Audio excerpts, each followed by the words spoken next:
This world is not what you think it is.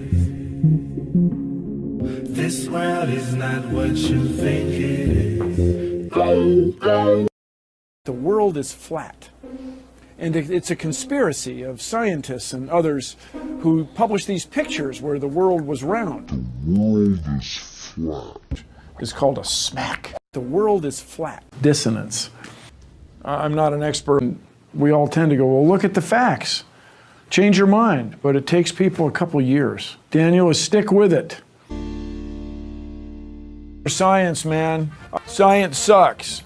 While you think it's arrogant, actually you're mistaken. Here's proof that the Earth is flat, and it has a number. Hashtag 1742 giant. Humans do not exist in space. That is a model space shuttle filmed in the 80s by NASA, passed off as a mission. Well, I really think you're completely, even if you don't believe in it, I think the Earth is flat. Why don't you be the guy or the gal? Go out to the edge of the Earth and take a picture. It'd be great. Everybody, you'd be an international hero. You'd be acclaimed. We're in it together. I'm uncomfortable too. But when it comes to moon landings, just ask the person how you would generate all that paperwork. The warehouse is full of documentation that NASA created. Would it freak too many people out? Thing now, the Earth is flat. Yeah, Let's talk about that. Believe this. Hey, flat Earth people. Good to be here. We're delighted to have you with us. So good to be had. So, Mr. Nye, you've been an advocate for science education throughout your entire career. But while you focused at the start about getting our younger generations excited about science, you now focus on reminding we adults, the importance of science in our lives. And so are you surprised by that shift? I'm not surprised that the troubling thing, let me put it this way. There are people running around today thinking that the Earth might be flat. That is pretty frustrating. Yes. So our conference theme this year is Diverse Voices, Shared Commitment. What does that mean to you?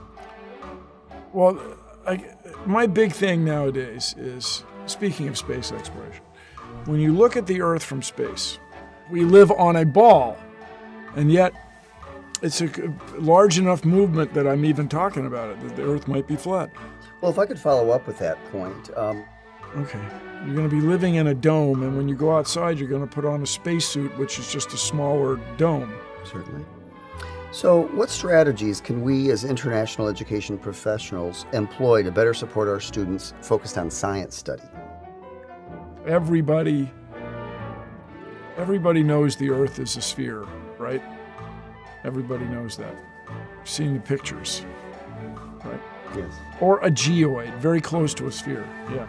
Your organization, the Planetary Society, advocates for space education and exploration. Science. So why is space exploration so important for today's global citizens? The technology that derives from space is extraordinary. We wouldn't have the internet without NASA, for example. None of this would be possible without science. What needs to be done now? What can we do to ensure our planet's health for the next generation? We have people in Antarctica doing very important research, but you don't go there to raise your family. There's no playgrounds with swing sets and so on. So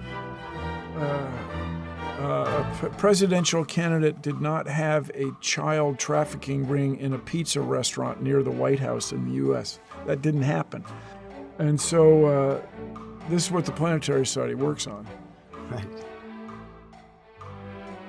The Earth is not flat. Well, that was the perfect segue into my next question. You've suggested that for the U.S. to remain globally competitive, it must be open to new ideas, many of which comes from scientific research. And so how can we as educators best communicate and convey the importance of evidence-based information with the... Think about it globally. It's raising the standard of living of girls and women. It is indeed. But it's a hard thing to do. Barely. Anyway, we'd be getting it done. None of this would be possible without science.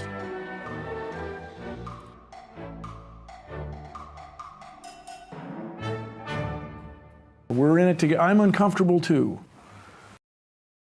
This world is not what you think it is.